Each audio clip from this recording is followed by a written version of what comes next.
Hey there, folks. Oh, it just occurred to me I left the door open. Let me close that real quick.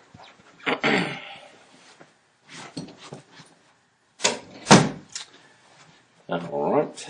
Let's go through the homework for 4.2. I get my coffee here when I reach it too. These are fairly simple counting problems where we're using fundamental theorem, fundamental counting principle, fundamental theorem of counting, whichever. And then we've also talked about permutations, which are ordered arrangements, and combinations, which are unordered arrangements, both where you do not have any repeats. Okay, now if you've seen the lecture, you know that we can fix that no repeats business and go on to some cooler things. But all right, so let's start with problem 2. A trumpet has 3 valves. Each note produced has a fingering position specifying which subset of the 3 valves is depressed. How many different fingering positions are there? Well, you've got first, pen to write. First, are you kidding me? There we go. First, second, third valve, 2 choices, up or down, up or down, up or down. So this is 2 to the 3rd power, or 8 different fingering positions. A concert tuba has 4 valves. How many fingering positions are possible? Well, let's answer that question with 4 valves. It's either up or down, 2 choices on each one. So this would be 2 to the 6th, sorry. Getting ahead of myself, 2 to the 4th, which is 16. Okay, this is the first question. And the second one is how many are possible if the 3rd and 4th valve are not to be depressed simultaneously. Now, you can do this one of 2 ways. You can look at the last 2 and say, well, there's 4 options here with the last 2. We want to remove one of them, and that is where they're both down. Okay, this was the solution that Jay Crafty recommended to us, in which case you'd have 2 times 2 times 3 for the total here instead of 4. And that will get you the correct answer of 12. There's another way to think of it, and that is, well, these are all the possible fingering positions. If we knew exactly how many of those were the ones that had the 3rd and 4th valve depressed at the same time, then we could subtract those away from the total of 16. So for the second question, I'll approach it that way. Number of fingering positions with both 3rd and 4th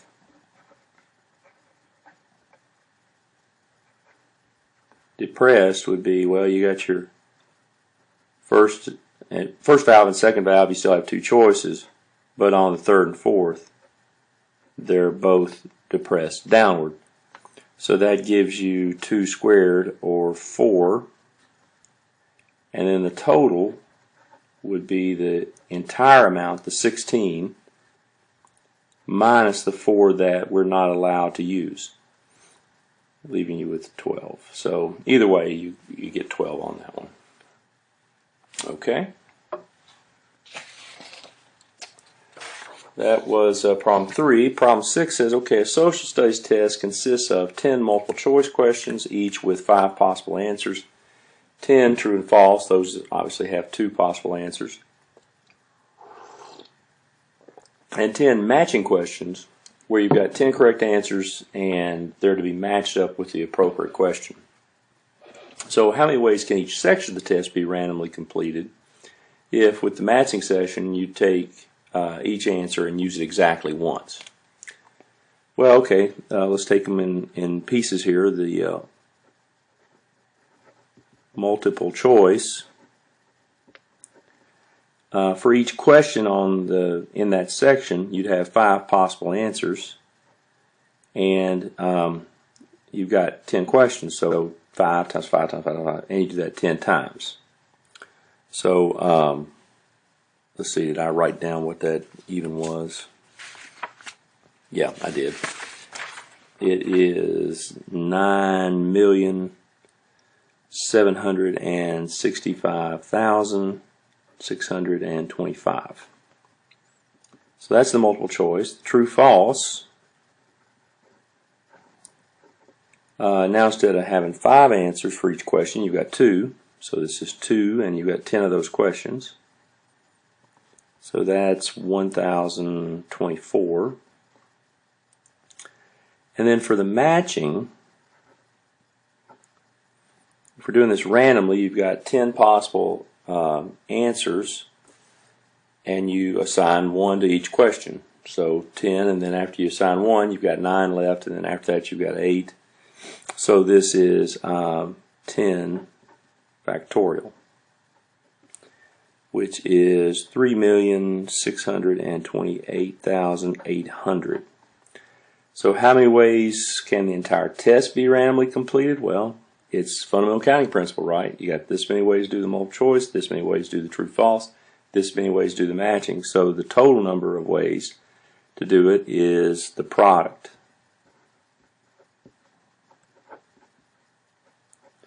Which, take those numbers, multiply them together. It's a pretty big old number. See, million, billion, trillion, zillion.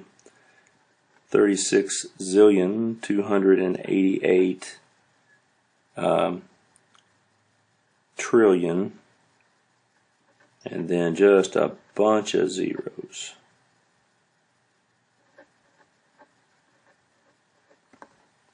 Okay, so that's number 6. You know, that's a good question. This one came up, and I made this comment in class that you know, these problems are good actually to see written out like that occasionally. Now, this is what I really need to see, obviously. But it's kind of good to see this answer written out because, you know, this is a very simple situation. In fact, you've probably had tests like this or similar to this in your careers.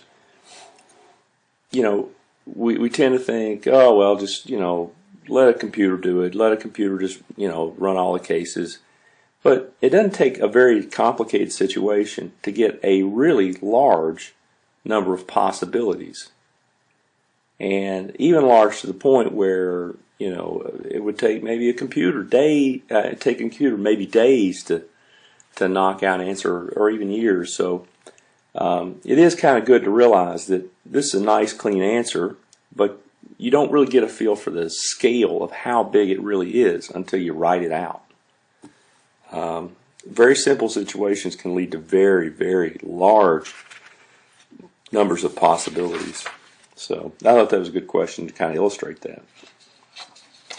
Okay, problem 7 is we've got a password supposed to consist of 6 lowercase letters. There are 26 lowercase letters.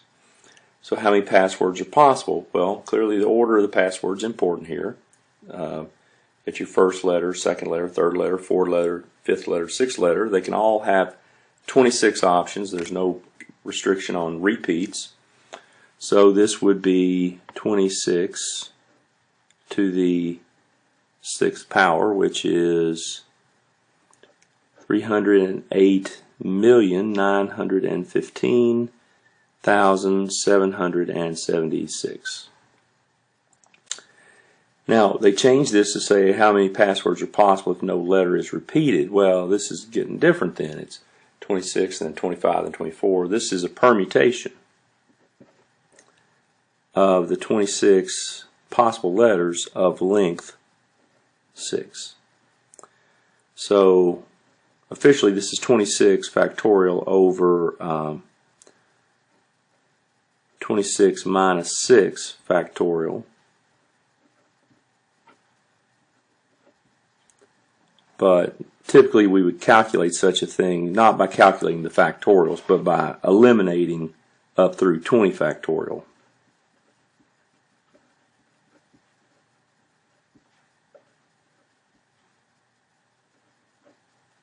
And just multiplying that out. And I meant to point out a lot of your calculators have a button on them that does this. Even my old, you know, the calculator I used to get through college from Radio Shack. it's a second function, but a second function button for permutations and one for combinations as well. So you can check these on your calculator. This is 165,765,600. So then they restrict it in problem C, or part C, how many passwords are possible if the letter A appears exactly once. Okay, so exactly once means we need to pin down which position that A is in, and then fill every other blank with non-A characters, correct? Or non-A letters. So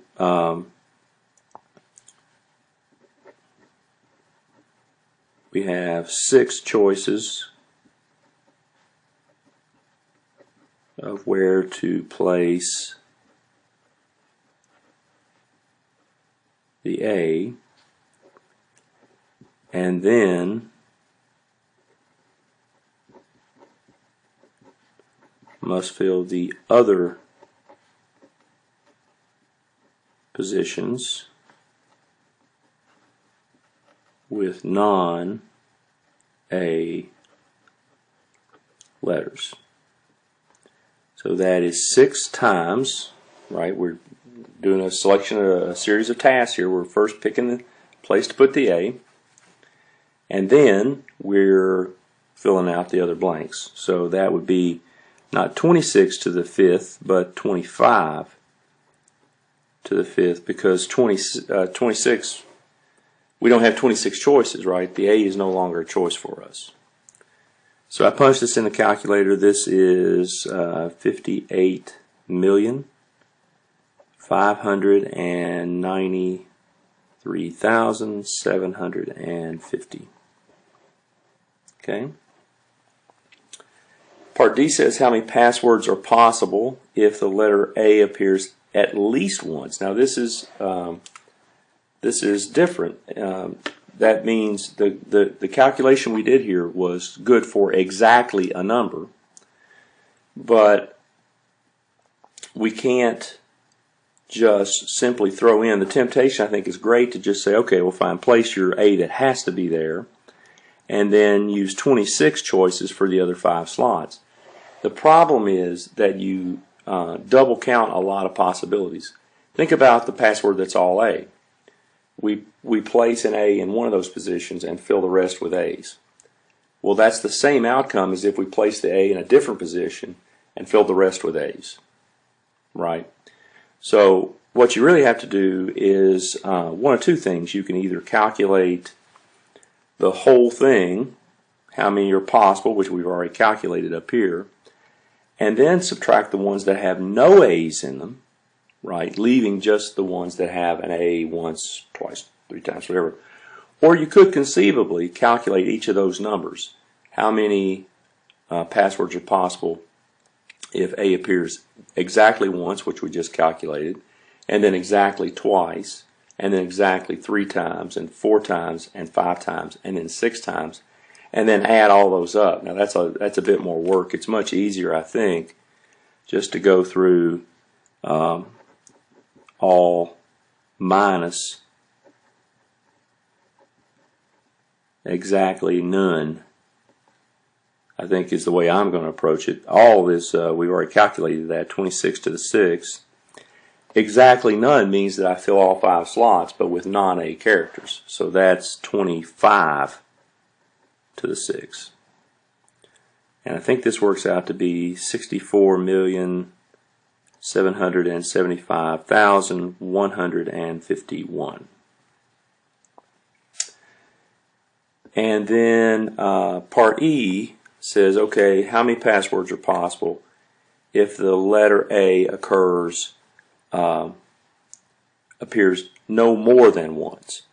So it could appear no times, okay, or it could appear once, exactly once, but that's it. So in this case, rather than do the subtraction problem, it's probably easier to do the exactly none and add the exactly 1. And in the course of this, I think we've calculated both of these numbers, right? This was the exactly once number up here. This was the exactly none. So it's the 25 to the 6th plus this 6 times 25 to the 5th. And if you do that, you get 302,734,375. Okay? So just be a little careful on these. I think the temptation was great here, and I know a few people in class maybe did this of just saying, "Oh, just throw back in the A's." You can't do that. You got this is a way of doing exactly a number, right? Exactly once, exactly twice, exactly nonce, right? And then the last problem says, okay, how many different license plates are possible if each is to contain 3 letters followed by 3 digits? Now, clearly, picking the letters is different than picking the digits. So we can use fundamental counting principle between them.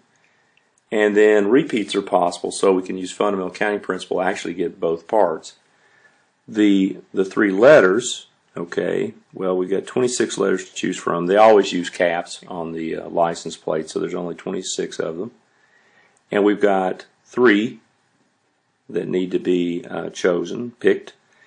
And then we've got the digits. You've got 0 through 9, which is 10 digits, and you've got 3 slots.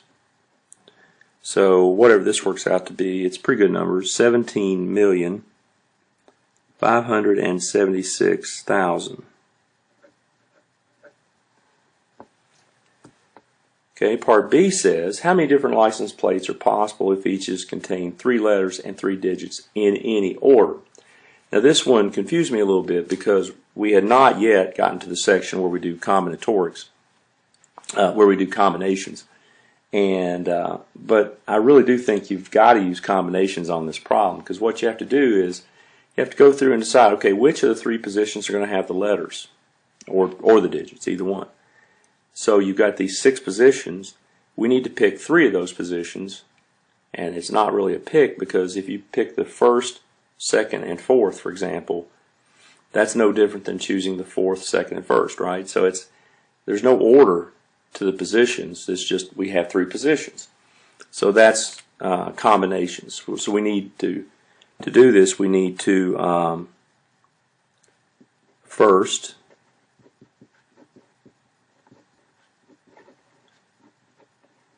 pick the location of the letters or the numbers. It doesn't really matter. There's only 2 things. So when you pick the positions for one, you've automatically picked the positions for the other. And then pick the letters and the numbers.